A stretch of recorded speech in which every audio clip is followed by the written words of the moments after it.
hidup dalam kebenaran dan menjadi senjata kebenaran. Itu pengalaman kebangkitan, hidup dalam kebenaran dan menjadi senjata kebenaran. Jadi menolak pengalaman kebangkitan bersama Yesus artinya tidak mau hidup benar. Tidak mau hidup benar dan tidak mau menjadi senjata kebenaran. Tidak mau melayani Tuhan dengan benar. Tidak mau hidup benar, tidak mau melayani Tuhan dengan benar. Ini kelengahan Petrus, jangan ada pada kita. Pikiran daging, menolak salib, menolak pengalaman kebangkitan bersama Yesus. Lebih jelasnya lagi, 1 Petrus 2 ayat 24. 1 Petrus pasal yang kedua, ayat yang ke-24 ini lebih jelas. 1 Petrus 2 ayat yang ke-24. Ia sendiri telah memikul dosa kita dalam tubuhnya di kayu salib, supaya kita yang telah mati terhadap dosa, hidup untuk kebenaran. Oleh bilur-bilurnya kamu telah sembuh. Ini hidup untuk kebenaran, itu pengalaman kebangkitan. Terima kasih.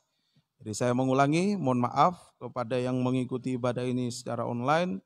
Tadi listriknya padam, sinyalnya hilang, ini baru hidup lagi. Ya, saya mohon maaf, saya ulangi. Petrus diperhadapkan dengan hamba perempuan imam besar. Dalam Markus pasal yang ke-14 tadi, ayat 66 sampai 72. Petrus adalah hamba Yesus, hamba imam besar Yesus. Perempuan tadi adalah hamba imam besar Kayafas. Petrus adalah menggambarkan hamba Tuhan, pelayan Tuhan yang benar. Hamba perempuan yang menjadi hamba imam besar Kayafas itu menunjukkan hamba daging. Nah, hamba daging ini selalu mengamat-amati hamba Tuhan, pelayan Tuhan yang benar. Mau mencari-cari kekurangan dari hamba Tuhan, pelayan Tuhan yang benar untuk menjatuhkannya. Nah, sebab itu di dalam kita melayani Tuhan tidak boleh lengah.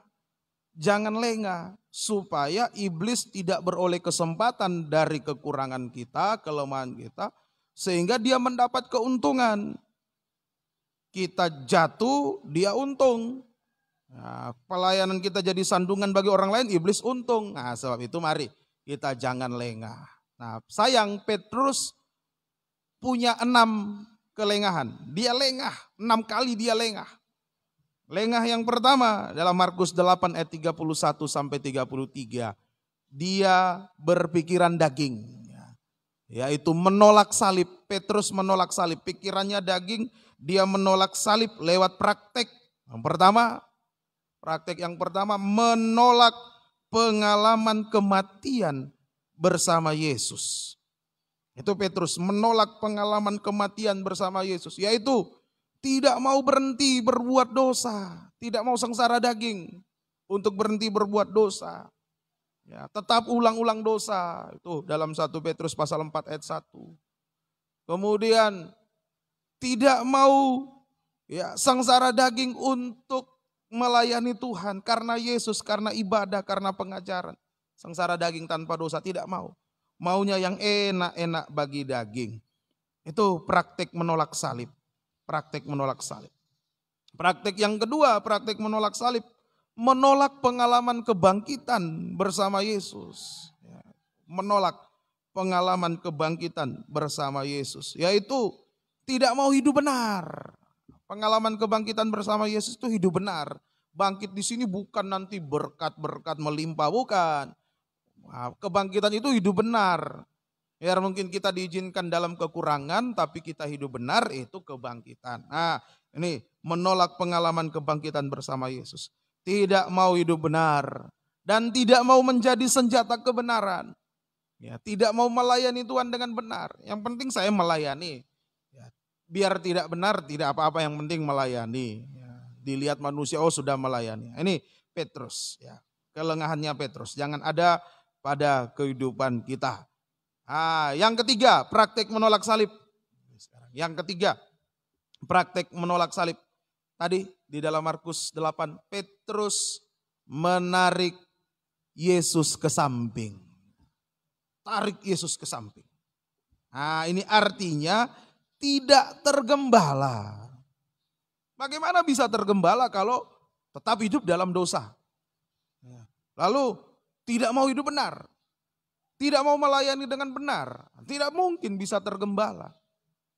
Nah, dalam Injil Yohanes pasal yang ke-10, ayat yang ketiga, penggembalaan yang benar adalah gembala berjalan di depan, domba ikut dari belakang. Gembala di depan, domba mengikuti dari belakang. Nah, ini yang tidak dimengerti oleh Petrus. Makanya dia tarik Yesus ke samping. Nah, coba dibaca. Yohanes 10 ayat yang ketiga. Yohanes 10 ayat 3 dan seterusnya. Kita lihat ayat 3 dulu. Kita baca ayat 3. Untuk dia penjaga membuka pintu dan domba-domba mendengarkan suaranya. Ia memanggil domba-dombanya masing-masing menurut namanya dan menuntunnya Ya, keluar. tambah ayat 4. Jika semua dombanya telah dibawanya keluar, perhatikan. ia berjalan Gembala di depan mereka. Dan domba-domba itu mengikuti dia, ya. Karena mereka mengenal itu suaranya. penggembalaan. Jadi gembala yang harus di depan untuk diteladani oleh domba-domba. Itu. Nah, di sini tadi Petrus menarik Yesus ke samping, berarti tidak tergembala. Itu suatu kesombongan. Tidak tergembala itu suatu sikap sombong. Nah, itu makanya setelah Petrus sadar akan kelengahan dirinya, setelah dia bertobat, kemudian oleh Yesus dia diangkat jadi gembala di Yerusalem, dia tulis dalam 1 Petrus pasal 5 tentang penggembalaan. Rendahkanlah dirimu di bawah tangan Tuhan yang kuat. Nah, Petrus sadar, dulu dia sempat sombong, tidak mau tergembala. Akhirnya setelah dia bertobat, dia bisa mencatat tentang penggembalaan itu. Harus merendahkan diri, jangan meninggikan diri, itu kesombongan. Bacalah, mari. 1 Petrus 5 judulnya baca, kemudian ayat 5 dan 6. 1 Petrus 5 judulnya, perikopnya dulu, kemudian ayat yang ke-5 dan ayat yang ke-6. 1 Petrus pasal 5 ayat yang ke-5 dan ayat yang ke-6. Judulnya baca dulu. Gembalakanlah kawanan domba Allah. Nah, ini tentang penggembalaan. Ayat 5 dan 6. Demikian jugalah kamu, hai orang-orang muda, tunduklah kepada orang-orang yang tua, dan kamu semua rendahkanlah dirimu seorang terhadap yang lain. Sebab Allah menentang orang yang congkak, tetapi mengasihani orang yang rendah hati. Ini terus. Karena itu rendahkanlah dirimu di bawah tangan Tuhan yang kuat, supaya kamu ditinggikannya pada waktunya. Iya, jadi penggembalaan itu harus untuk bisa tergembala kita harus belajar merendahkan diri. Jadi orang yang tidak mau tergembala berarti dia memiliki sikap sombong di hadapan Tuhan. Nanti akan direndahkan oleh Tuhan. Nah, ini jangan terjadi. Ini kelengahan Petrus yang pertama. Pikirannya daging. Kemudian yang kedua. Kelengahan Petrus yang kedua. Ini dicatat jadi pelajaran bagi kita, bukan untuk kita tiru. Ya, kadangkala kesalahannya orang Kristen suka meniru yang jelek-jelek. Contoh. Sedangkan Petrus begitu. Nah, waktu ditegur, Petrus saja begitu. Apalagi saya. Kok ikut yang jeleknya? Atau biasanya melihat ada pendeta yang dipakai Tuhan. Nah, ada kekurangan, namanya hamba Tuhan pasti ada kekurangannya. Masih manusia daging, masih ada kekurangan. Kalau sudah tidak ada kekurangan, dia sudah sempurna, dia sudah terangkat ke surga.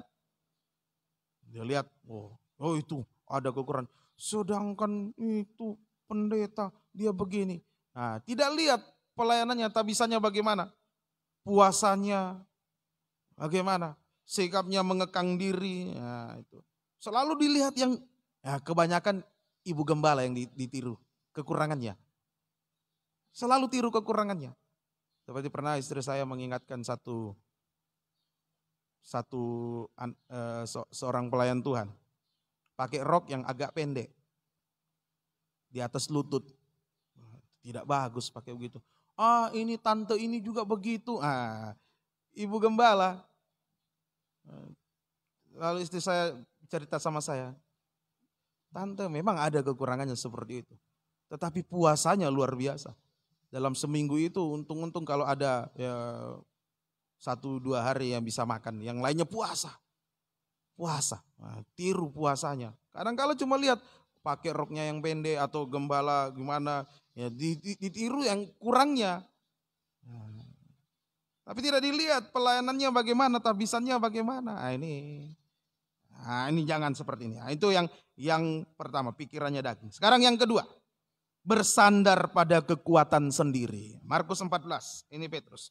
Bersandar pada kekuatan sendiri. Mari kita baca, ini sudah diterangkan pada ibadah-ibadah yang lampau, tapi diulangi sedikit. Kita baca ayat 27 sampai ayat 31. Ini kelengahannya Petrus. Kita baca ayat 27 sampai ayat 31, silakan. Lalu Yesus berkata kepada mereka, kamu semua akan tergoncang imanmu, sebab ada tertulis, aku akan memukul gembala dan domba-domba itu akan tercerai-berai. Akan tetapi sesudah aku bangkit, aku akan mendahului kamu ke Galilea. Nah, lihat bagaimana Petrus, penampilannya Petrus di sini. Wah, bersandar pada kekuatan sendiri. Terus kata Petrus kepadanya, biarpun mereka semua tergoncang imannya, aku tidak. Oh, biar mereka tergoncang, saya tidak. Terus. Lalu kata Yesus kepadanya, aku berkata kepadamu, sesungguhnya pada hari ini, malam ini juga sebelum ayam berkokok 2 kali, engkau telah menyangkal aku 3 kali. Ya, terus. Tetapi dengan lebih bersungguh-sungguh. Ini betul-betul mengandalkan kekuatan sendiri. Terus. Petrus berkata, sekalipun aku harus mati bersama-sama engkau, aku tak akan menyangkal engkau. Semua yang lain pun berkata demikian juga. Iya, ini Petrus bersandar pada kekuatan sendiri. Tuhan sudah bilang, kamu semua akan tergoncang iman. Itu firman yang benar, ya dan amin. Nah, Petrus malah merasa lebih hebat dari Tuhan, dari firman. Oh tidak, saya tidak, biar mereka tergoncang, saya tidak. Ini bersandar pada kekuatan sendiri. Sama dengan tidak mengandalkan kasih Tuhan. Itu bersandar pada kekuatan sendiri. Tidak mengandalkan kasih Tuhan. Kapan kelengahan ini muncul? Kapan bisa kita tanpa kita sadari kita mengandalkan kekuatan kita sendiri, tidak mengandalkan kasih Tuhan? Kapan itu terjadi? Saat diperhadapkan dengan kegoncangan-kegoncangan. Nah, di situ kelihatan selama ini dia bersandar pada Tuhan atau bersandar pada kekuatannya sendiri. Kelihatan waktu baik-baik, mulus-mulus semua, aman-aman. Wah, dia sepertinya bersandar pada Tuhan. Ibadah sungguh-sungguh, melayani. Kelihatan di luar, hanya di luar. Tapi di dalam siapa yang tahu? Nah, begitu diperhadapkan dengan kegoncangan, nah sombong. Mengandalkan kekuatan sendiri. Saya bisa. Tidak mengandalkan kasih Tuhan. Nah, kalau kita seperti ini, pasti gagal. Dalam pelayanan pasti gagal. Dalam pekerjaan pasti gagal. Dan bukan cuma gagal, binasa. Gagal dan binasa. Kalau mengandalkan kekuatan sendiri. Coba kita baca. Yesaya 30 ayat 16. Yesaya 30 ayat 16. Nah, ini orang yang mengandalkan kekuatan sendiri pasti gagal, pasti binasa. Yesaya 30 ayat yang ke-16. Kamu berkata,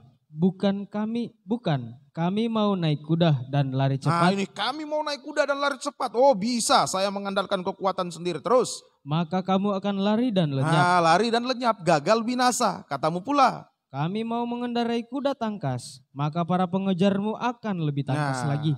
Ini yang jangan terjadi dalam kita. Jadi sikap yang benar di saat kita menghadapi kegoncangan-kegoncangan adalah mengandalkan Tuhan. Itu sikap yang benar. Sekarang kita diperhadapkan dengan kegoncangan yang hebat ini. Ya, pandemi ini gelombang kedua. Wah, sudah tiap hari begitu banyak yang kena, yang korban. Ya, sampai kemarin 56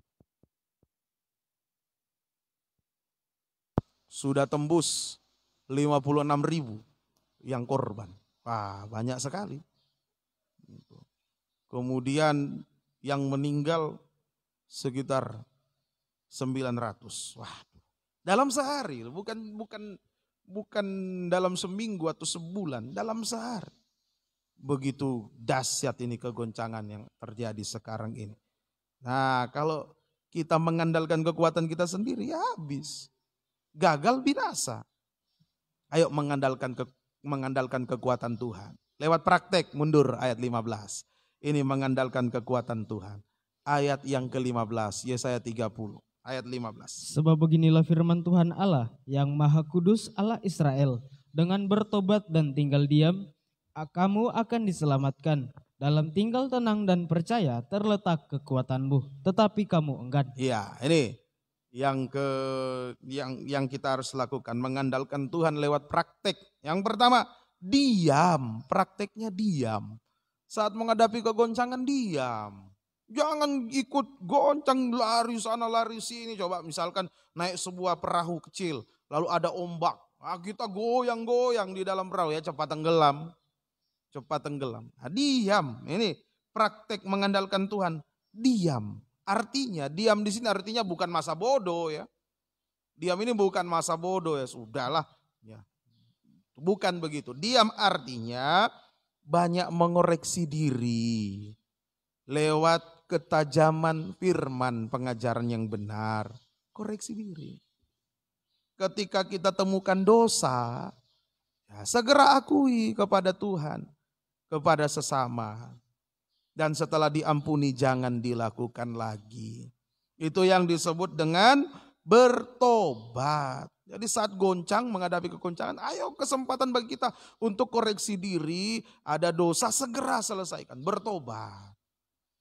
Bukan malah dalam kegoncangan ini tambah dosa, jangan. Dalam bidang yang rohani juga begitu menghadapi kegoncangan, koreksi diri. Dalam pelayanan ada kegoncangan, koreksi diri. Gak usah salah-salahkan orang. Periksa diri. Dalam nikah ada kegoncangan, buah nikah goncang, ayo periksa diri, koreksi diri lewat ketajaman pedang firman. Ada dosa selesaikan, bertobat.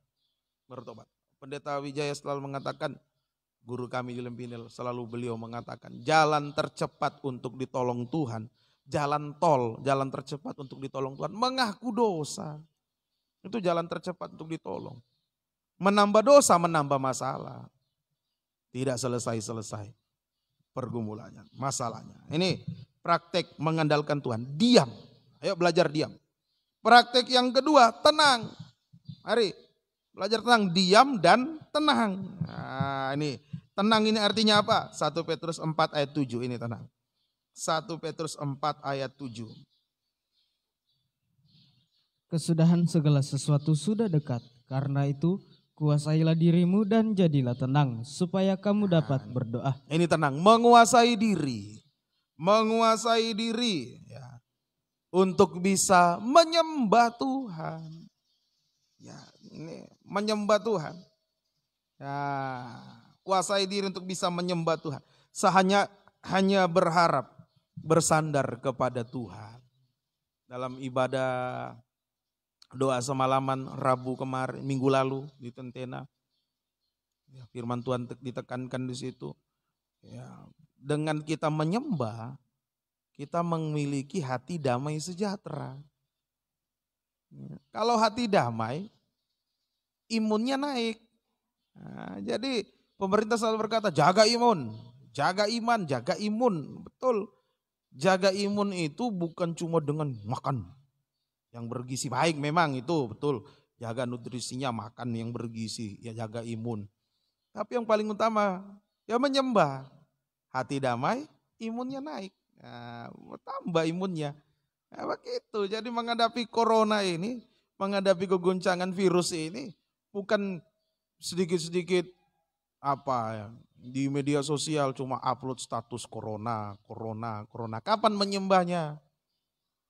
Sedikit-sedikit kasih ini, berita tentang ini, berita tentang itu, tentang corona. Ya memang kita harus juga mengikuti perkembangan dunia juga, lihat berita. Tapi yang paling utama menyembah. Daripada upload status, tambah lagi ini, ini lagi ini. Akhirnya takut sendiri. Aduh, Tentena sudah zona merah, semua zona hitam. Aduh, tonusu, banyak. Ya, menyembah saja. Nah, itu, maka kita damai. Nah, imunnya terjaga, nah, kekebalan tubuhnya meningkat, itu tidak stres. Dan tolong kita itu belajar tenang, diam tenang. Mau zona merah, zona hitam, dan lain-lain apa istilahnya. dari pemerintah. Ya, yang terutama diam tenang saja itu. Diam, koreksi diri, bertobat. Minta ampun, selesaikan dosa. Kemudian tenang, ayo menyembah sudah. Menyembah, tutup pintu, masuk kamar, tutup pintu, itu kan penyembahan. Masuk kamar, tutup pintu, menyembah, tidak usah pusing dengan dunia luar. Ya, hubungan pribadi saja dengan Tuhan. Ya, terserah Tuhan. Tuhan pasti jaga kalau kita menyembah. Menyembah Tuhan. Puji Tuhan. Semoga kita bisa mengerti. Nah, kalau sudah diam dan tenang, kita bisa menyembah Tuhan, maka di situ dikatakan terletak kekuatanmu. Nah, kita mendapatkan kekuatan dari Tuhan untuk menghadapi kegoncangan yang hebat di akhir zaman ini. Kita tidak ikut goncang, tapi kita ditolong oleh Tuhan. Dipelihara, dilindungi oleh Tuhan secara ajaib. Amin. Puji Tuhan. Ya, ini apalagi ya, permisi bapak-bapak, ibu-ibu di sini, para orang tua yang sangat rentan kena virus ini. Ya, banyak menyembah saja. Nah, tentu juga ya asupan gizinya itu jaga jarak itu. Jaga selalu semua itu protokol kesehatan itu diikuti. Sudah tahu-tahu ya kita sudah menyembah di rumah. Biar di samping orang nah, yang penting saya menyembah di rumah, tidak akan kena. Jangan juga begitu. Lepas masker, oh saya sudah menyembah, tidak apa-apa. Biar ngana memikiri, biar ngana batu di situ tidak apa-apa. Tidak mau kena saya, asal menyembah, bukan juga begitu. Salah juga. Ya. Kita banyak menyembah, protokol kesehatan juga kita jaga. Puji Tuhan, semoga kita mengerti. Kemudian yang ketiga, kelengahan Petrus. Dan yang ketiga, tertidur. Tidak berjaga-jaga. Markus 14, 37 sampai 42. Petrus tertidur, tidak berjaga-jaga. Setelah ia datang kembali dan mendapati ketiganya sedang tidur, ia berkata kepada Petrus, Simon, sedang tidurkah engkau? Tidakkah engkau sanggup berjaga-jaga 1 jam? Berjaga-jagalah dan berdoalah, supaya kamu jangan jatuh ke dalam pencobaan. Roh memang penurut tetapi daging lemah. Lalu ia pergi lagi. Dan mengucapkan doa yang itu juga. Dan ketika ia kembali pula, ia mendapati mereka sedang tidur, sebab mata mereka sudah berat dan mereka tidak tahu jawab apa yang harus mereka berikan kepadanya. Kemudian ia kembali untuk ketiga kalinya dan berkata kepada mereka, tidurlah sekarang dan istirahatlah. Cukuplah, saatnya sudah tiba. Lihat anak manusia diserahkan ke tangan orang-orang berdosa. Bangunlah, marilah kita pergi. Dia yang menyerahkan aku sudah dekat. Nah ini Petrus, tertidur tidak berjaga-jaga. Ya, tidak mau berdoa, berjaga-jaga. Minimal diajar Tuhan 1 jam sehari. Petrus tidak mau berdoa, berjaga-jaga 1 jam dalam sehari. Ini Tuhan anjurkan kepada kita, ayo berdoa, berjaga-jaga 1 jam sehari. Sebab ada tujuannya. Kenapa Tuhan Yesus suruh berjaga-jaga menyembah itu 1 jam dalam sehari? Ada tujuannya. Kalau ini kita lakukan, kita akan memperoleh tujuannya, hasilnya. Apa itu? Tujuan berjaga-jaga, berdoa berjaga-jaga 1 jam. Tujuan yang pertama, Wahyu 18 ayat 16. Ini tujuan yang pertama. Wahyu 18 ayat 16. Mereka berkata, celaka, celaka kota besar yang berpakaian lenan halus dan kain ungu dan kain kirmisi dan yang dihiasi dengan emas dan permata dan mutiara, sebab dalam 1 jam saja kekayaan sebanyak itu sudah binasa. Di sini Babel dibinasakan dalam 1 jam. Dari tujuan yang pertama, supaya kita bisa merobek daging ini, merobek hawa nafsu daging, sehingga tidak jatuh dalam dosa Babel. Itu tujuan berdoa berjaga-jaga 1 jam. Supaya kita bisa merobek hawa nafsu daging kita, sehingga tidak jatuh dalam dosa Babel. Dosa Babel itu dosa makan minum dan dosa kawin mengawinkan. Itu dosa Babel. Dosa seks dengan begitu banyak ragamnya, bentuknya. Itu bisa dibaca nanti ayat 5:45 itu Babel itu. Mabuk dengan darah orang kudus, disebut pelacur. Ya. Kekejian, ya itu jangan. Mari berdoa berjaga-jaga. 1 hari kita tidak menyembah 1 jam, gampang sekali disusupi dosa Babel. Lewat pandangan, lewat pikiran, lewat pendengaran, Bisa masuk dosa Babel, dosa makan minum, dosa kawin mengawinkan itu. Bisa masuk, menjatuhkan kehidupan kita, membawa pada kebinasaan. Tadi ya, sebab 1 jam saja kekayaan sebanyak itu binasa, sudah binasa. Kita jaga ini. Itu tujuan pertama. Ayo berdoa menyembah 1 jam supaya merobek hawa nafsu daging, tidak jatuh dalam dosa Babel. Yang kedua, Lukas 22, 59 sampai 60. Lukas pasal 22 ayat 59 sampai ayat yang ke-60. Lukas 22 59 sampai 60. Dan kira-kira sejam Kira-kira sejam kemudian terus seorang lain berkata dengan tegas, "Sungguh orang ini juga bersama-sama dengan dia, sebab ia juga orang Galilea." Tetapi Petrus berkata, "Bukan, aku tidak tahu apa yang engkau katakan." Seketika itu juga sementara ia berkata, berkokoklah ayam. Ini Petrus takut. Dia menyangkal karena dia takut. Jadi yang kedua, tujuan berdoa berjaga-jaga 1 jam adalah untuk merobek tabiat daging, yaitu takut berkorban untuk Tuhan. Itu tabiat daging. Takut berkorban untuk Tuhan.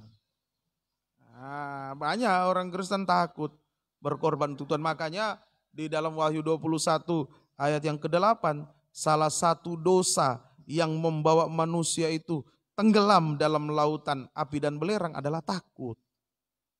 Takut berkorban untuk Tuhan. Mau menerima pengajaran takut resikonya. Nanti ya dikucilkan keluarga, nanti tidak dianggap lagi dan lain sebagainya. Mau hidup benar takut rugi. Mau melayani Tuhan takut juga, takut rugi dan lain sebagainya. Ini makanya harus dirobek dengan doa penyembahan 1 jam. Ketakutan daging itu tabiat tuh. Tabiat daging, makanya di dalam Alkitab dicatat di situ, dalam Lukas dikatakan bahwa di hari-hari terakhir ini orang-orang akan mati ketakutan. Jadi pembunuh utama di akhir zaman ini adalah ketakutan. Imunnya turun, semua turun, akhirnya mati. Tuhan tolong kita, ini doa penyembahan 1 jam, merobek tabiat daging, yaitu takut berkorban untuk Tuhan. Lagi tujuan yang ketiga, tujuan berdoa menyembah 1 jam. Mari kita baca Markus 14 tadi, 36 dan 38. Ayat 36 dan ayat 38. Katanya, "Ya Aba, ya Bapa, tidak ada yang mustahil bagimu. Ambillah cawan ini daripadaku, tetapi janganlah apa yang aku kehendaki, melainkan apa yang engkau kehendaki." 38. "Berjaga-jagalah dan berdoalah supaya kamu jangan jatuh ke dalam pencobaan. Roh memang penurut tetapi daging lemah." Ini jadi yang ketiga, untuk merobek kehendak atau keinginan daging kita. Itu tujuan penyembahan 1 jam.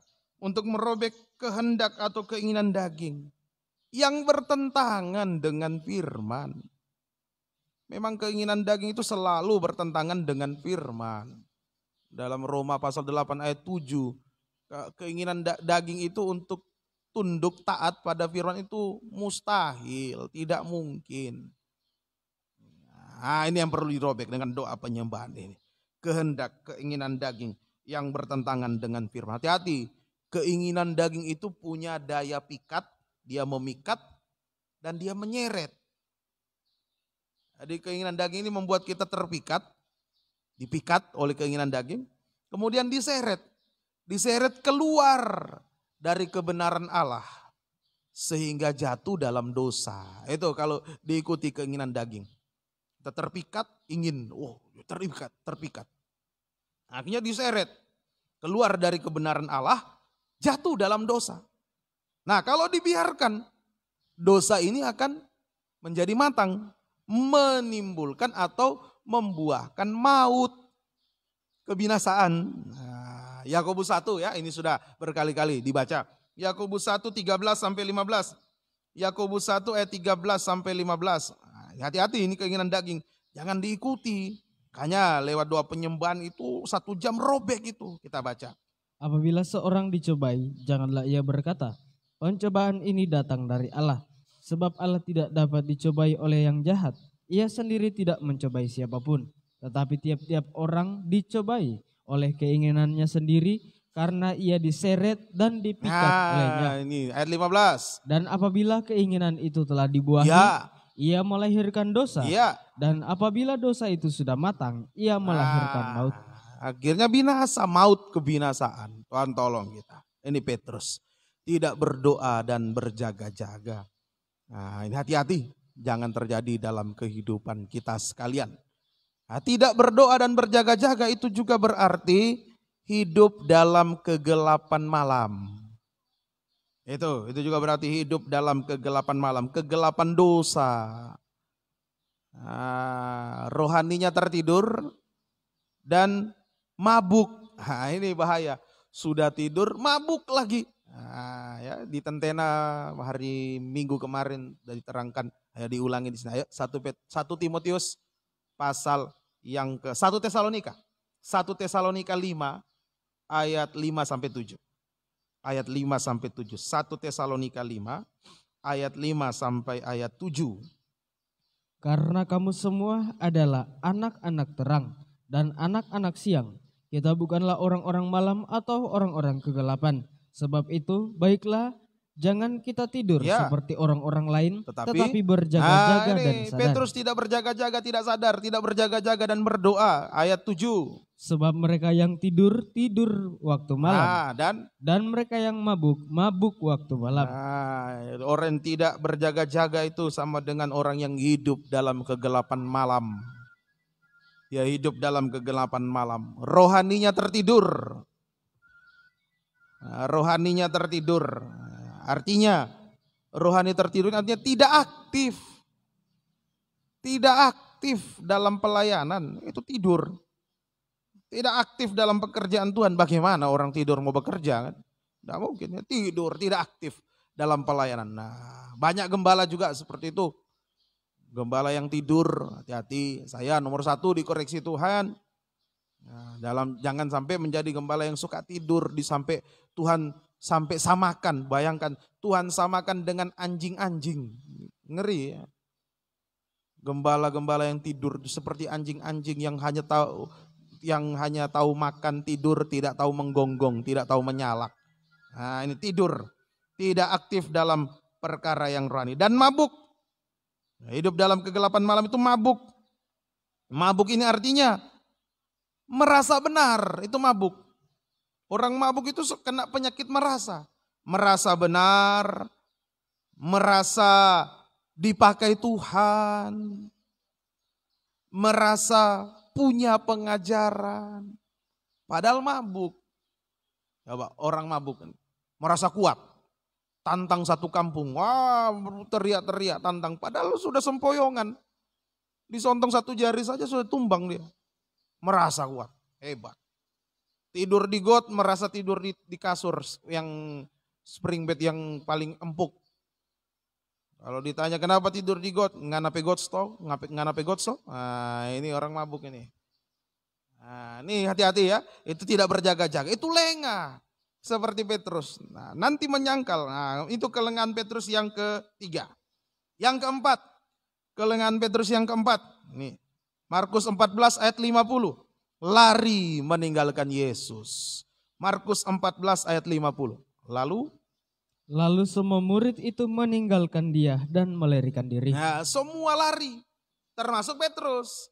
Semua murid meninggalkan dia dan melarikan diri. Lari meninggalkan Yesus. Apa ini artinya?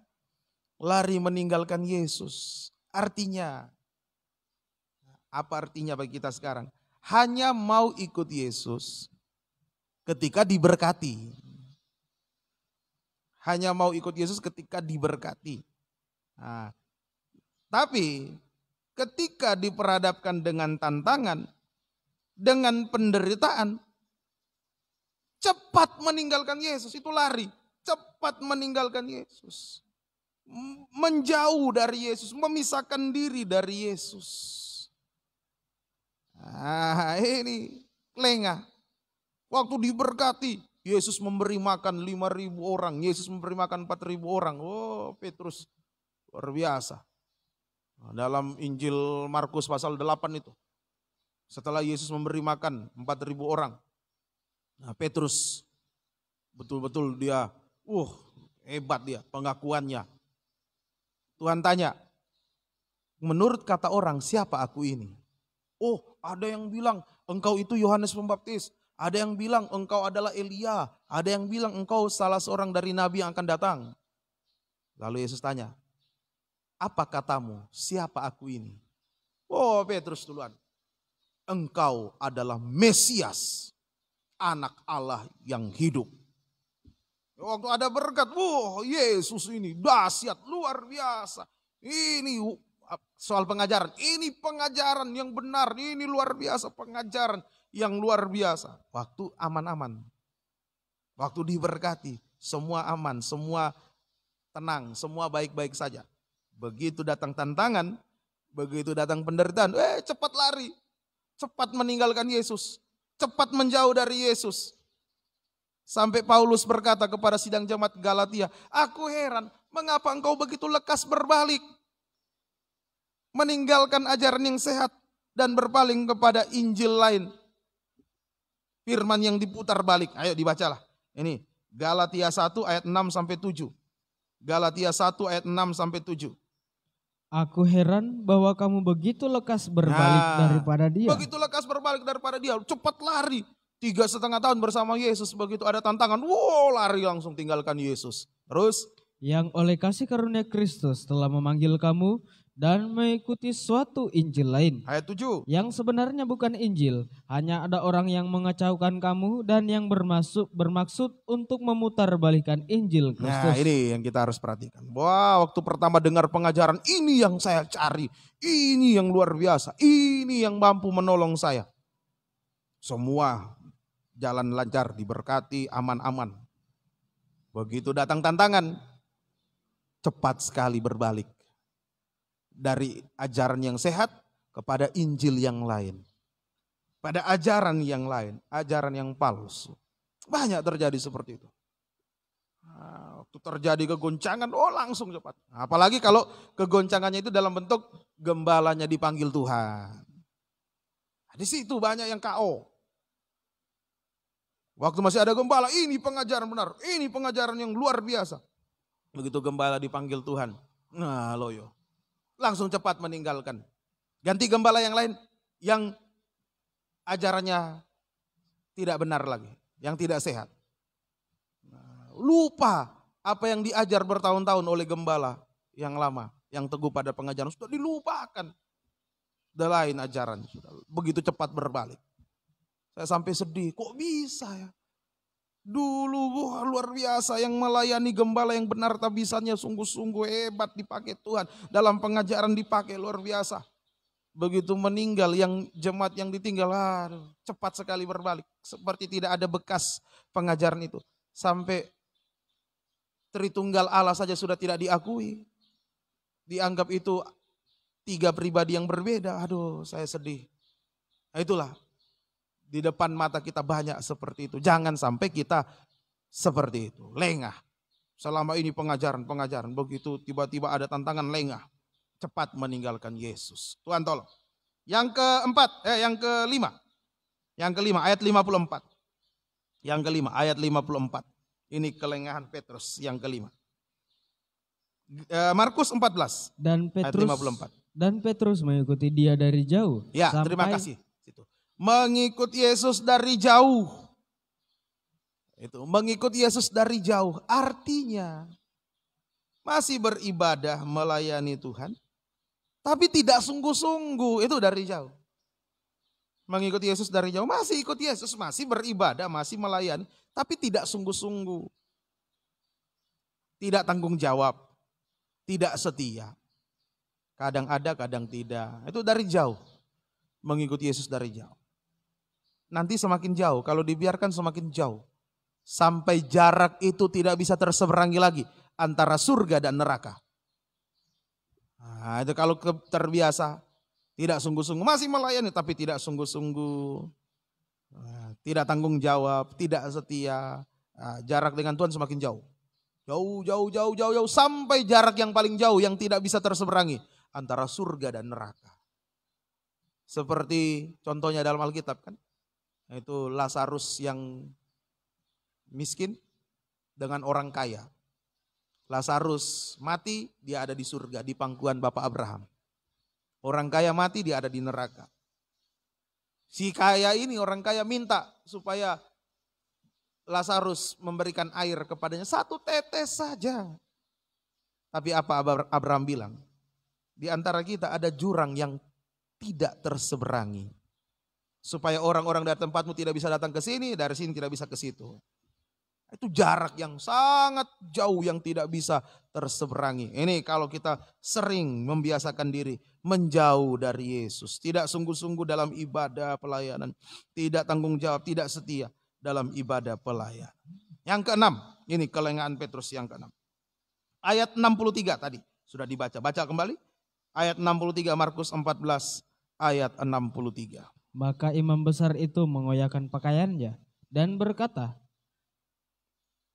untuk apa kita perlu saksi lagi? Yang berdiang tadi, berdiang ayat berapa itu? Ayat 54 ya. Ayat 54 ya. Coba. Markus 14 ayat 54. Coba.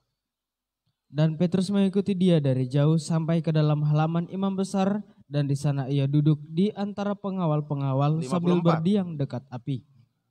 Ini komputernya bukan 54. Terus tadi Imam, ya, terima kasih. Sambil berdiam dekat api. Jadi bingung-bingung juga saya ini. Tolong komputernya ya.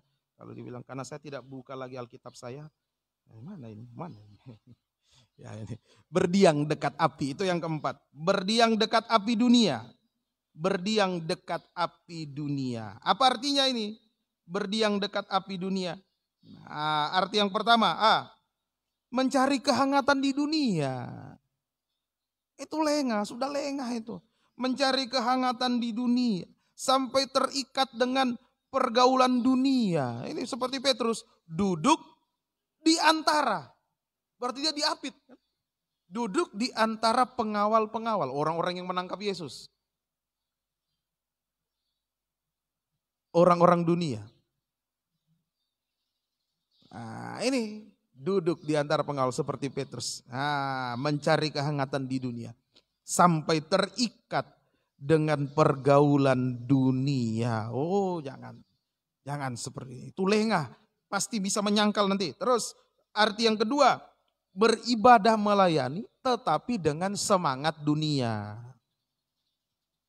Itu yang kedua. Berdiam dekat api, beribadah melayani Tuhan tetapi dengan semangat dunia, semangat api dunia. Ibadah pelayanan itu dikemas dengan cara-cara dunia. Gampang bisa ditelusuri, dicek, diperiksa bahwa semangat itu dari Tuhan, api Tuhan atau api dunia. Kalau itu api Tuhan, saat pemberitaan firman pasti semangat. Biar firman keras bisa terima. Tapi kalau api dunia, saat pemberitaan firman loyo, ngantuk, bosan, marah ketika dosanya ditunjuk, ngamuk-ngamuk, itu api dunia. Tapi kalau memuji Tuhan, semangat kelihatan, melayani semangat. Nah, Tuhan tolong, ini jangan terjadi. Akhirnya Petrus menyangkal Yesus. Dengan 6 kelengahannya Petrus tadi, dia menyangkal Yesus. Ini juga yang kita harus perhatikan. Kalau kita lengah, 6 tadi, 6 praktik itu ada pada kita, nanti bisa menyangkal Yesus.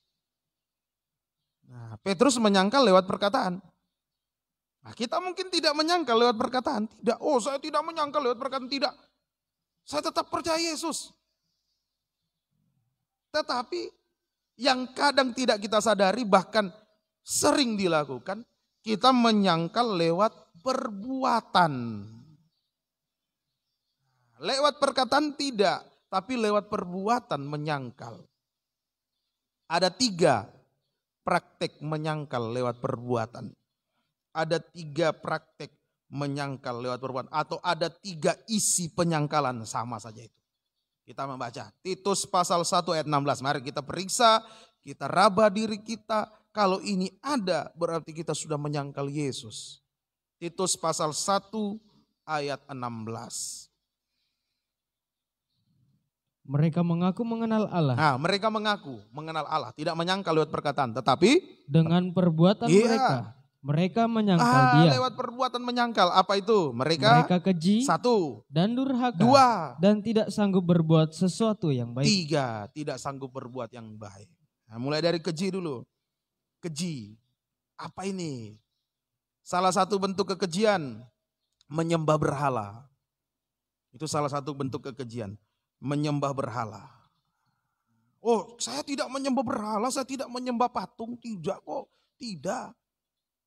Nah, tapi ada sesuatu yang seringkali kita lakukan tanpa kita sadar itu sudah menyembah berhala, yaitu lebih mengasihi sesuatu di dunia ini daripada Tuhan. Itu menyembah berhala. Lebih mengasihi sesuatu di dunia ini daripada Tuhan. Ketika kita diperhadapkan dengan dua perkara. Yang satu perkara rohani, perkara Tuhan. Yang satu perkara jasmani. Lalu kita lebih memilih yang jasmani, itu sudah menyembah berhala. Itu kekejian. Kekejian di hadapan Tuhan. Nah, ini lebih baik dibaca ya. Penyembahan berhala itu kekejian. Salah satu ya. Banyak ayatnya penyembahan berhala itu kekejian. Salah satunya 1 Raja-Raja 21. 1 Raja-Raja 21 ayat 26. 1 Raja-Raja 21 ayat 26. Bahkan ia telah berlaku sangat keji dengan mengikuti berhala-berhala. Tetapi tepat seperti yang dilakukan oleh orang Amori yang telah dihalau Tuhan dari depan orang Israel. Iya, terima kasih. Ini perbuatan keji. Menyembah berhala, mengasihi sesuatu di dunia ini, lebih mengasihi sesuatu di dunia ini daripada Tuhan. Nah, berarti dia meringankan dan tidak menghargai penyembahan kepada Tuhan. Dia menyembah berhala. Berarti dia meringankan bahkan tidak menghargai penyembahan kepada Tuhan. Dalam tabernakel tanpa mesbah dupa emas. Tanpa mesbah dupa emas. Tidak menghargai, meringankan bahkan tidak menghargai ibadah doa penyembahan. Itu sudah menyangkal lewat perbuatan. Meringankan ibadah doa penyembahan dan tidak menghargai ibadah doa penyembahan. Itu sudah meringankan, itu sudah menyembah berhala, itu sudah menyangkal Yesus. Saya nomor 1 dikoreksi Tuhan. Ibadah penyembahan bagaimana? Jangan diringankan. Minggu depan ya semoga kita isi, ada kesempatan hari Kamis depan kita isi doa puasa ya, di sini. Kita menghadapi kegoncangan ini, pandemi ini, kita tidak mampu. Mari kita berpuasa sama-sama. Jangan diringankan tuh, ibadah doa penyembahan. Kemudian yang kedua, praktek menyangkal, 3 bentuk. Bentuk menyangkal lewat perbuatan atau isi penyangkalan. Yang kedua, tadi di dalam Titus 1 disebut durhaka. Durhaka. Itu yang kedua, durhaka. Durhaka ini berarti tidak ada terang kesaksian. Bagaimana mau bisa bersaksi kalau dia durhaka? Tidak ada terang kesaksian. Itu durhaka. Tidak ada terang kesaksian. Bagi kita sekarang tidak ada terang kesaksian sama dengan tidak tekun dalam ibadah raya. Kita bisa menjadi terang kesaksian lewat pekerjaan Roh Kudus. Persekutuan yang erat dengan Roh Kudus lewat ibadah raya. Pelita emas. Jadi durhaka di sini tidak tekun dalam ibadah raya tanpa pelita emas. Itu durhaka. Itu menyangkal.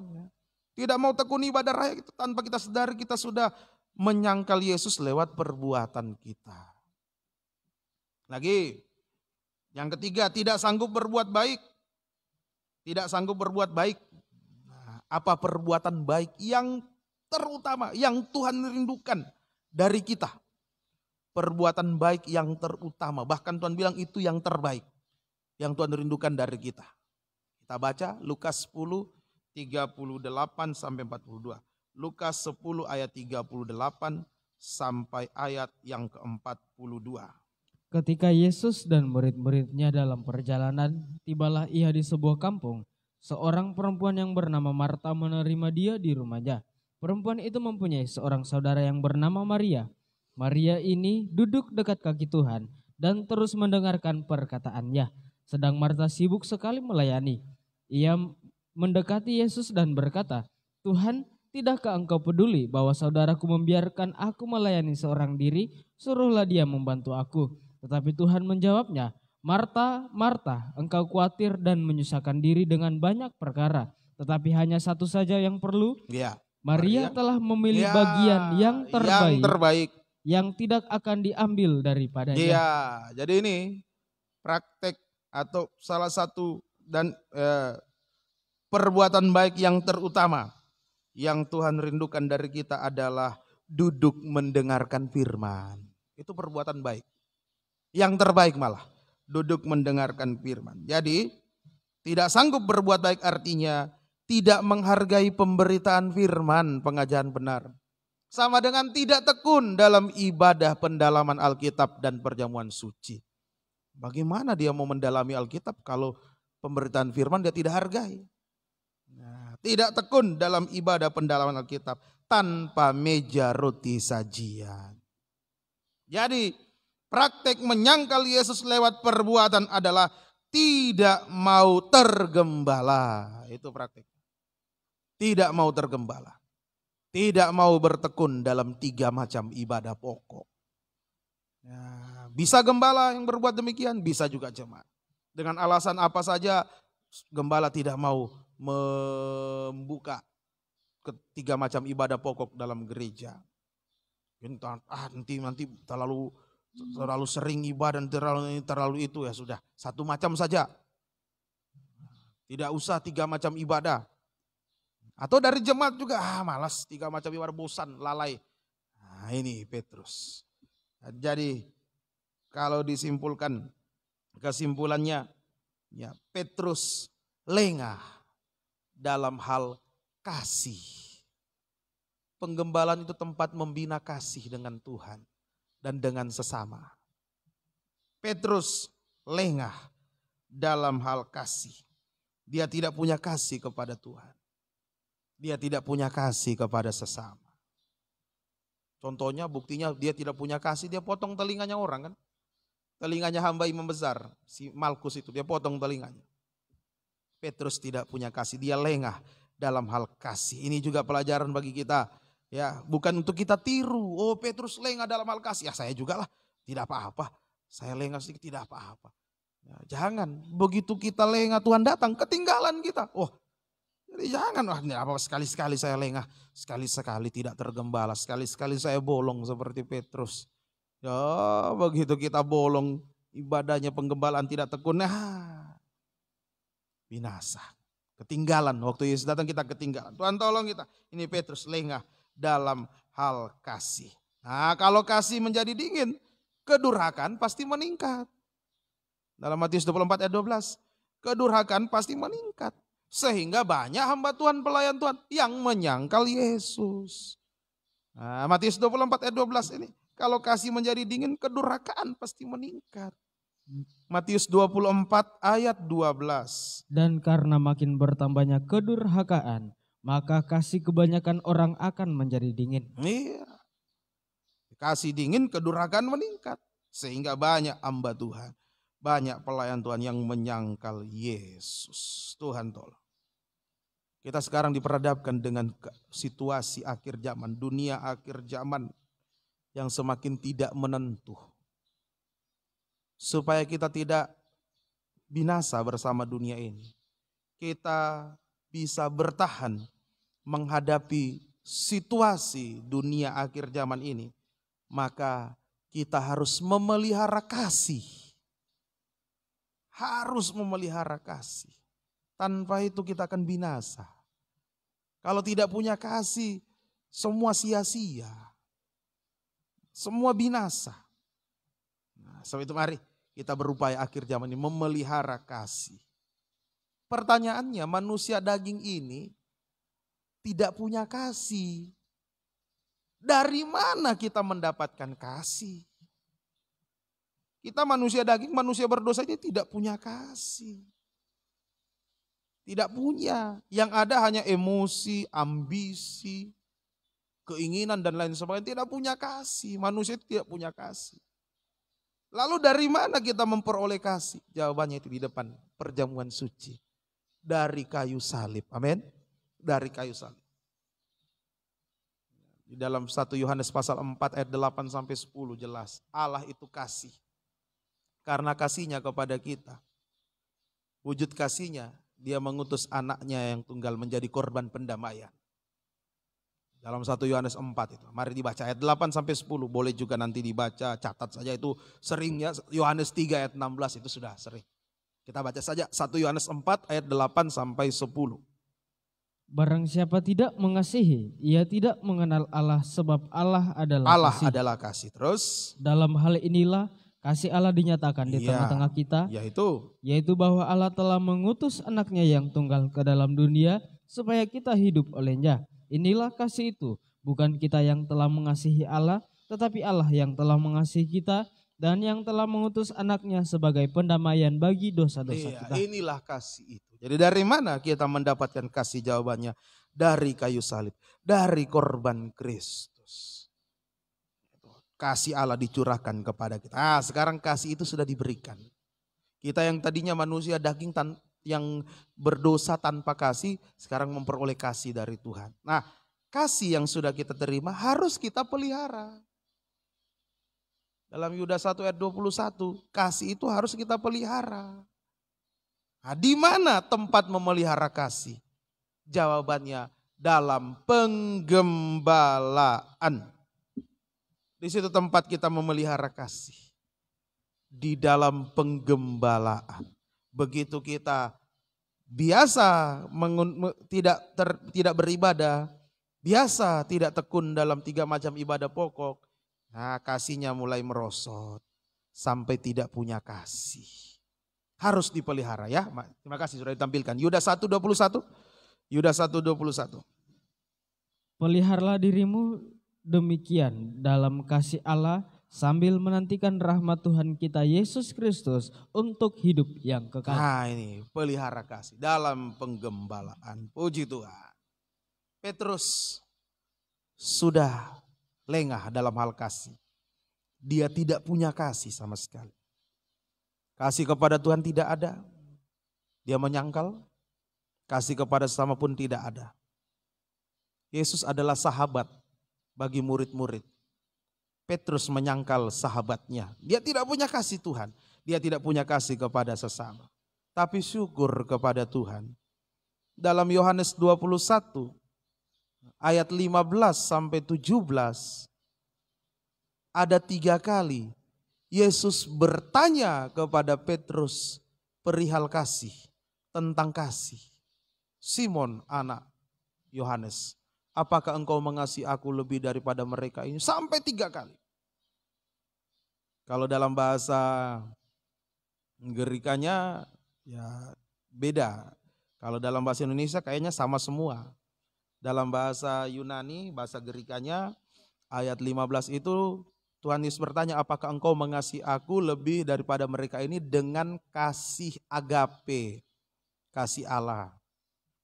Petrus menjawab, aku mengasihi engkau dengan kasih phileo, kasih sesama. Ayat 16 pertanyaan yang kedua sama juga. Apakah engkau mengasihi aku dengan kasih agape? Petrus jawab, aku mengasihi engkau dengan kasih phileo. Ayat 17 Tuhan Yesus turunkan. Apakah engkau mengasihi aku dengan kasih phileo? Kasih sesama? Petrus langsung menangis. Dia sadar kasih Tuhan dia tidak punya, kasih sama juga dia tidak punya. Dia menyangkali Yesus. Tapi lewat 3 kali pertanyaan Yesus, kasihnya Petrus dipulihkan. Sekarang bagi kita 3 kali pertanyaan Yesus tentang kasih ini menunjukkan firman penggembalaan dalam 3 macam ibadah pokok. Itu untuk memulihkan kasih kita. Mungkin sore ini kita datang sudah kasihnya sudah mulai kendor, lengah, sudah mulai lengah. Seperti Petrus tadi. Pikirannya daging, udah mulai lengah. Berpikiran daging. Ya, tuh, mengandalkan kekuatan sendiri. bukan mengandalkan Tuhan. Nah, sudah mulai lengah. Lari meninggalkan Yesus. Ikut Yesus dari jauh. Berdiam dekat api dunia. Itu kasih sudah mulai merosot. Lengah. Nah, jika kita masih ada sore ini, masih bisa menikmati firman penggembalaan dalam 3 macam ibadah pokok, kasih kita mau dipulihkan oleh Tuhan. Nah, kasih kita dipulihkan. Nah, biar kita pelihara itu. Bukti bahwa kita memiliki kasih. Apa buktinya? Yohanes 21 ayat 18-19. 15-17 catat saja nanti dibaca di rumah. Kita baca ayat 18-19. Yohanes 21 ayat 18-19. Aku berkata kepadamu, sesungguhnya ketika engkau masih muda, engkau mengikat pinggangmu sendiri dan engkau berjalan kemana saja kau kehendaki. Tetapi jika engkau sudah menjadi tua, engkau akan mengulurkan tanganmu dan orang lain akan mengikat engkau dan membawa engkau ke tempat yang tidak kau kehendaki. Iya. Dalam hal ini dikatakannya untuk menyatakan bagaimana Petrus akan mati dan memuliakan Allah. Ya. Sesudah mengatakan demikian, ia berkata kepada Petrus, ikutlah aku. Nah, Petrus di sini bisa mengulurkan tangan untuk dihukum mati karena Yesus. Dia mengulurkan tangan untuk dihukum mati karena Yesus. Bagi kita sekarang, mau taat dengar-dengaran pada firman Tuhan. Apapun resikonya sampai daging tidak bersuara lagi. Itu bukti memiliki kasih. Kita mau taat dengar-dengaran pada firman pengajaran benar. Apapun resikonya sampai daging tidak bersuara lagi. Itu bagaikan kita mengulurkan tangan kepada Tuhan. Dan Tuhan pasti mengulurkan tangannya kepada kita. Amin. Dia mengulurkan tangannya. Buktinya dia sudah rela mati di kayu salib, mengulurkan tangannya dipaku di kayu salib. Untuk memegang kehidupan kita sekalian. Ayo ulurkan tangan, taat dengar-dengaran pada firman apapun resikonya. Sampai daging tidak bersuara, sakit memang bagi daging, tapi kita mau belajar taat. Sampai daging tidak bersuara lagi. Kita mengulurkan tangan kepada Tuhan. Tuhan mengulurkan tangannya kepada kita. Tangan kita ditambah tangan Tuhan sama dengan mujizat. Tangan ketemu tangan, mujizat pasti terjadi. Ayo secara jasmani Tuhan mampu mengadakan mujizat. Dasarnya jaminannya korban Kristus. Secara jasmani dia mengadakan mujizat. Apa yang mustahil dia mampu rubah menjadi tidak mustahil. Apa yang tidak mungkin menjadi mungkin. Secara rohani juga kita mengalami mujizat. Dari manusia daging diubahkan menjadi manusia rohani. Sampai nanti kita sempurna seperti Yesus. Sama mulia seperti Yesus. Ya, kita bisa menyambut kedatangan Yesus di awan-awan. Itu mujizat terakhir. Kita diubahkan sempurna. Menyambut kedatangan Yesus di awan-awan. Menjadi mempelai wanita Tuhan. Masuk kerajaan 1000 tahun damai. Masuk kerajaan surga yang kekal. Tangan ketemu tangan. Mujizat pasti terjadi. Jangan lengah sore ini. Jangan lengah. Kita diperhadapkan dengan hamba-hamba daging yang mencari kekurangan kelemahan kita untuk menjatuhkan kita supaya iblis beroleh keuntungan. Jangan lengah. Biar kita terus memelihara kasih ini. Dalam penggembalaan tekuni 3 macam ibadah. Makan firman, taat di firman penggembalaan. Maka mujizat Tuhan dinyatakan kepada kita sekalian. Puji Tuhan, Tuhan Yesus memberkati kita sekalian. Mari kita mau datang kepada Tuhan. Aku mengasihi Engkau Yesus. Nomor 72, nyanyian rohani. Aku mengasihi G. Aku mengasihi Engkau Yesus. Kita bangkit berdiri. Dengan segenap hatiku. Aku mengasihi Engkau Yesus. Dengan segenap jiwaku ku renungkan firman-Mu.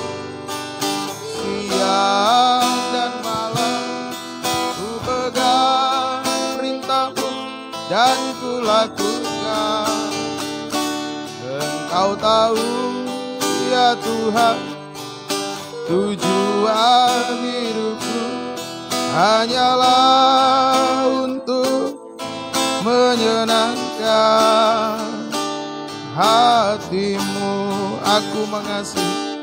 Aku mengasihi Engkau Yesus dengan segenap hatiku. Aku mengasihi Engkau Yesus dengan segenap jiwaku. Ku renungkan firman-Mu siang dan malam, ku pegang perintah-Mu dan ku lakukan.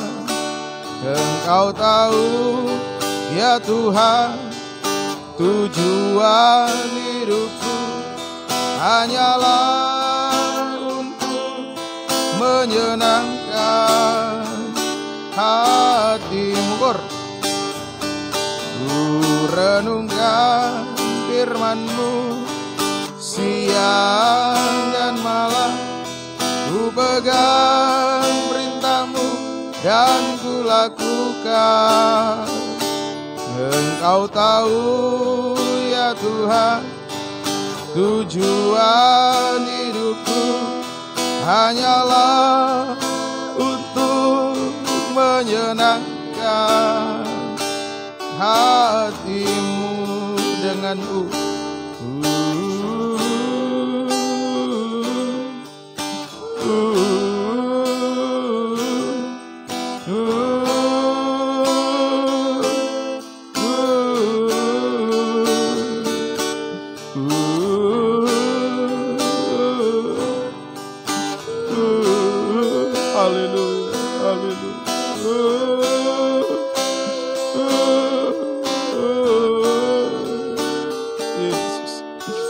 haleluya lagi.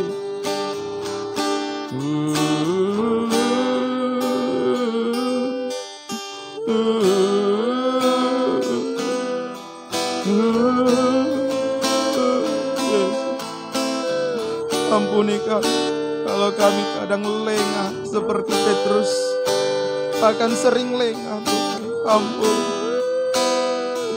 Haleluya. Banyak kali kami menyangkal Engkau, seharusnya kami binasa, namun masih mendapat kesempatan untuk dipulihkan oleh Tuhan. Sekali lagi, masih ada korban-Mu untuk memulihkan kami, untuk memberikan kasih-Mu kepada kami. Haleluya. Kita mengangkat kedua tangan, kita mau menyembah Tuhan. Yesus. Haleluya. Oh, haleluya. Sembah Dia. Haleluya. Haleluya. Haleluya. Ampuni kelengahan kami. Ampuni. Haleluya. Haleluya. Haleluya. Haleluya, haleluya, haleluya, haleluya. Yesus, ampuni Tuhan. Haleluya, haleluya, haleluya, haleluya, haleluya, haleluya, haleluya. Haleluya, haleluya, haleluya. Terima kasih masih ada firman penggembala untuk kami disucikan. Terima kasih Tuhan. Haleluya, terima kasih Tuhan. Terima kasih buat kemurahan-Mu. Terima kasih. Terima kasih, jangan sampai kami binasa. Haleluya, terima kasih. Haleluya, haleluya, haleluya, terpuji nama-Mu. Haleluya, terima kasih Tuhan. Terima kasih, terpuji nama-Mu. Terima kasih, turunkan tangan. Terima kasih. Terima kasih buat kemurahan-Mu bagi kami. Engkau baik bagi kami semua. Terima kasih Makasih buat firman mengingatkan kami untuk selalu berjaga-jaga, jangan lengah dalam kami menanti kedatangan Tuhan. Jangan sampai kami masuk dalam musim dingin kasih sehingga kami ketinggalan saat Engkau datang. Biar kasih kami semakin membara. Sebagaimana Engkau sangat mengasihi kami sampai rela mati bagi kami. Mencurahkan kasih-Mu atas kami. Oh, layakkan kami untuk menerima tubuh dan darah-Mu Tuhan, yang adalah wujud kasih-Mu dalam kami. Terima kasih Tuhan. Pelayan perjamuan suci tampil di depan. Sucikan kami, sucikan hamba-Mu, sucikan pelayan-Mu Tuhan. Sucikan seluruh umat-Mu. Sehingga ketika kami menerima tubuh dan darah-Mu, bukan menjadi kecelakaan kebinasaan bagi kami, tapi untuk mempermanensikan firman-Mu di dalam kehidupan kami semua. Terima kasih, terpuji nama-Mu Tuhan. Sambut terima tubuh dan darah-Mu. Dalam nama Tuhan Yesus kami berdoa mengucap syukur. Haleluya. Amin. Aku mengasihi Engkau Yesus dengan segenap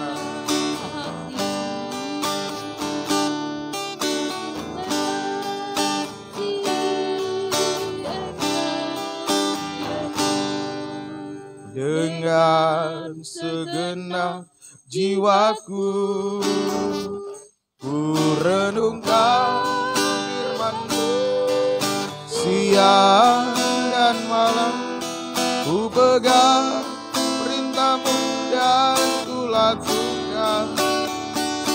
Engkau tahu ya Tuhan, tujuan hidupku hanyalah untuk menyenangkan hati. Yang sudah dapat bangkit berdiri.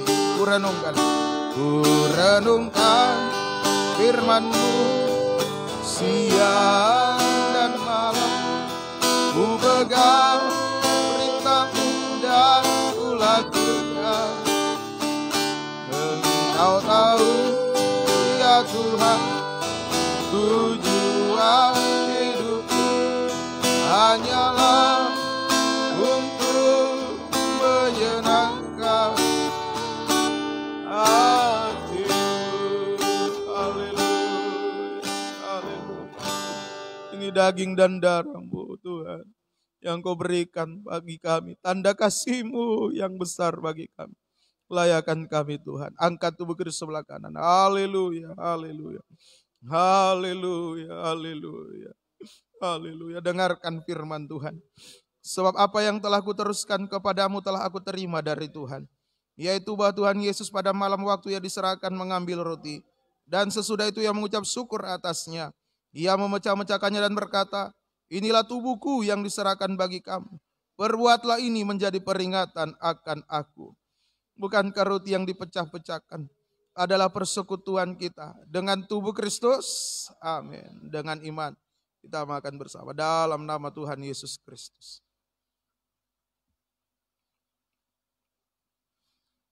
Terima kasih. Terima kasih. Haleluya. Kita angkat cawan berkat sebelah kanan. Haleluya. Haleluya. Ini darah-Mu. Darah perjanjian yang Engkau curahkan untuk kami. Kasih-Mu yang besar untuk kami. Layakan kami Tuhan untuk menerimanya. Dengarkan firman Tuhan. Demikian juga Ia mengambil cawan sesudah makan lalu berkata, cawan ini adalah perjanjian baru yang dimeteraikan oleh darahku. Perbuatlah ini setiap kali kamu meminumnya menjadi peringatan akan aku. Bukankah cawan berkat yang atasnya kita mengucap syukur adalah persekutuan kita dengan darah Kristus? Amin. Dengan iman kita minum bersama dalam nama Tuhan Yesus Kristus. Haleluya. Haleluya. Kita mengangkat kedua tangan. Haleluya. Haleluya. Haleluya. Terima kasih. Terima kasih. Betapa besar perhatian-Mu kepada kami. Haleluya. Haleluya. Haleluya. Saat kami lengah, Engkau tidak langsung menghukum, tapi memberikan kesempatan bagi kami mendengarkan firman dan berubah kembali. Haleluya. Terima kasih. Terima kasih Tuhan. Terima kasih buat kemurahan. Terima kasih buat firman-Mu. Terima kasih buat korban-Mu. Haleluya. Haleluya. Haleluya. Kami menyembah-Mu. Haleluya. Engkau baik. Engkau baik Tuhan. Terima kasih. Terima kasih Tuhan. Terima kasih Engkau memulihkan kami semua. Terpuji nama-Mu Tuhan. Terima kasih. Nikah buah nikah kami, pelayanan kami, usaha pekerjaan umat-umat, kesehatan semua dipulihkan oleh Tuhan. Nama Tuhan dipermuliakan. Terima kasih Tuhan. Dalam nama Tuhan Yesus Kristus, kami berdoa, mengucap syukur buat firman dan perjamuan suci. Haleluya. Amin.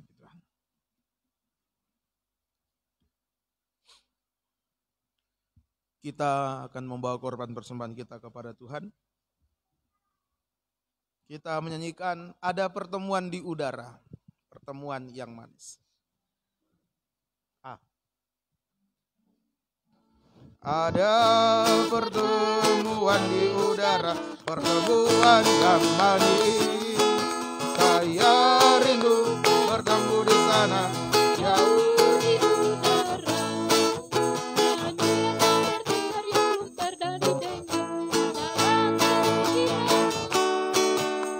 Anak-anak yang pimpin kita pertemuan di udara. Ada pertemuan di udara, pertemuan yang manis. Saya rindu bertemu di sana, jauh di udara. Nyanyian yang terdengar dan belum pernah didengar adalah kegirangan. Dan anak-anak yang pimpin kita pertemuan di udara. Sekali lagi kita bangkit berdiri. Ada pertemuan di udara, pertemuan yang manis. Saya rindu bertemu di sana, jauh di udara. Nyanyian yang terdengar dan belum pernah didengar adalah kegirangan. Dan anak Allah yang pimpin kita pertemuan di udara. Puji Tuhan, tinggal berdiri. Hari Minggu seperti biasa jam 7 pagi ibadah raya. Kita akhiri ibadah, kita berdoa. Terima kasih Tuhan Yesus. Kami mengucap syukur buat kasih kebaikan kemurahan Tuhan sudah memberkati dalam ibadah pelayanan kami pada sore menjelang malam hari ini. Biar firman-Mu boleh tertanam termeterai dalam kami semua. Dan kami dimampukan untuk melakukan, mempraktekkan firman-Mu Tuhan. Terima kasih Tuhan. Terpuji nama-Mu Tuhan. Berkati seluruh umat-Mu, pengorbanan waktu, tenaga, harta, karena Engkau balas berkati sesuai janji firman-Mu. Juga bagi mereka yang mengikuti ibadah secara online Tuhan, baik langsung tunda, Tuhan juga memberkati. Firman-Mu boleh tertanam, boleh menjangkau jiwa-jiwa, dituai masuk di dalamnya.